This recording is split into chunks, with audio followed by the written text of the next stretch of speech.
morning. Today is Friday, January 19th, C-Day. I'm Jillian Flynn. And I'm Shelby Bakker. And this is Kennedy Live. Now for some school announcements. For anyone who is taking the English Regents this month, Mrs. Normal will have extra help every afternoon this week. Please donate to United for the Troops. Teachers, please inform your students about the list. And now over to Rec Recap with Greg.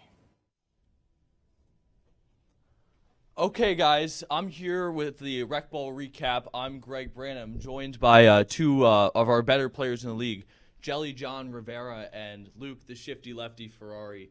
So, Luke, we'll start with you. Why the shifty lefty? Why do they call you that? Well, I've been told by many of the great rec ball players that I am, in fact, shifty, and I am, in fact, left-handed. Okay, so no right hand? No right hand at all. All right, awesome. Now, John, you're coming hot off a big win against Team Tom. Tom hasn't lost a game in a year, and then this year comes and loses too. What do you think's in store for Team Tom? Well, Team Tom, great team. Definitely have a lot of great players. We're just better than them. It's plain and simple. All right, we're getting breaking news. This is per Jelly John. Team Ferrari is better than Team Tom. You're hearing this here first at the Rec Ball Recap. All right, Luke, one more question. What are your expectations for the rest of the year? Oh, we're going to win the championship. Not going to lose another game all year. Easy wins. Oh, wow. Easy wins. All right. Yeah, so breaking news, we are hearing that Team Ferrari will indeed win the Rec Ball Recap, the Rec Ball Championship this year. That is per the Rec Ball Recap. All right, so that's all for the Rec Ball Recap. Now back over to the anchors. Thanks, Greg. And in breaking news, a deadly flu epidemic sweeping the nation has triggered a California hospital has set up a triage tent outside an emergency room for flu patients. The U.S. Centers for Disease Control and Prevention has identified a particular strain of influenza A, H3N2, as the culprit affecting thousands from coast to coast. I think this is the first time we've had 49 of 50 states reporting widespread activity at the same time. As of Wednesday, Hawaii is the only state where the flu is not widespread. Wow. And now over to Alexa with College Corner.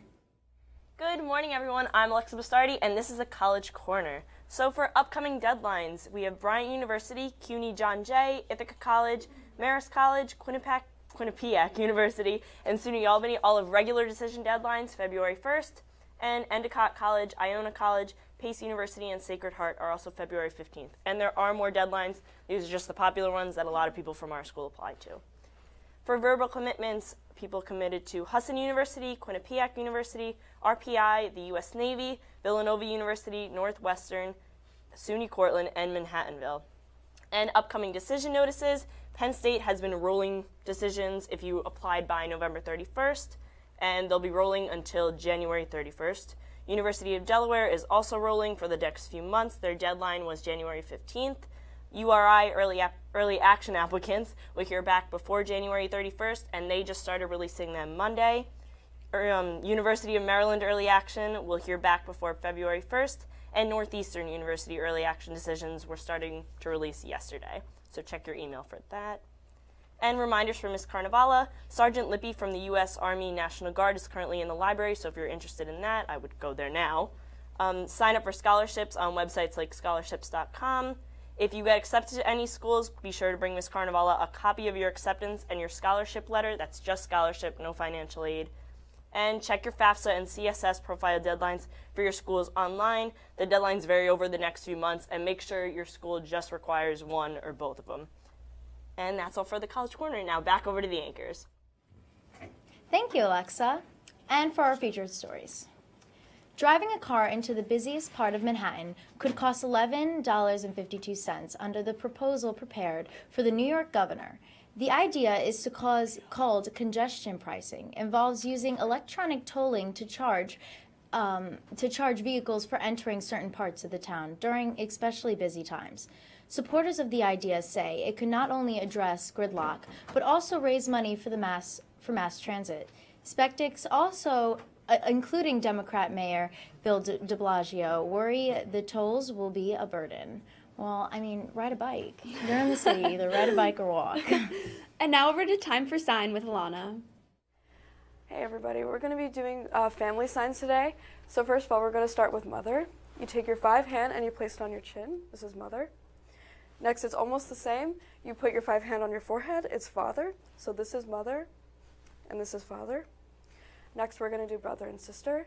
So sister, you do the sign for girl. You rub your thumb across your chin, and then place your hands over themselves, pointing in opposite directions. This is sister, so girl, and then you cross your fingers.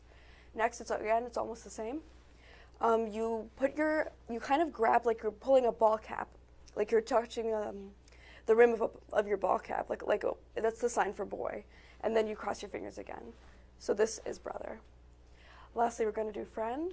Like your fingers are holding hands, you interlock them back and forth. So that was time for sign, and now back to the anchors. Thanks, Alana. A crowd of more than 100,000 is expected to congregate in Washington today for the 45th Annual March for Life. The theme of this year's march is Love Saves Lives. In the future, love is likely to get a helping hand from science and technology to overturn the U.S. Supreme Court's 1973 Roe v. Wade decision. Speaking at last year's March for Life, Vice President Mike Pence said, "Life is winning through the steady advance of science that illuminates when life begins, more and more every day." That's good news for everyone who is pro-life. And now over to Gibby with sports. Good morning, Kennedy Catholic Sports Nation. I'm Gibby with your sports. In the NBA, the Cavs beat the Magic 104-103. Isaiah Thomas had 21 points, which included 2 free throws to win after the Cavs blew a 23-point lead. So they were lucky to win that game. And the Rockets beat the Timberwolves 116-98. Eric Gordon dropped 30. In the NHL, the Rangers beat the Sabres 4-3, and the Predators beat the Coyotes 3-2 in a shootout. In the NFL, I've been saying it all week, the Jaguars will play the Patriots in the AFC Championship Sunday at 3:05, and the Vikings will play the Eagles in the NFC Championship Sunday at 6:40. That's all for sports. Now back over to the anchors. Well, I'm Jillian Flynn. And I'm Shelby Bakker. And this has been Kennedy Live. Have a great day.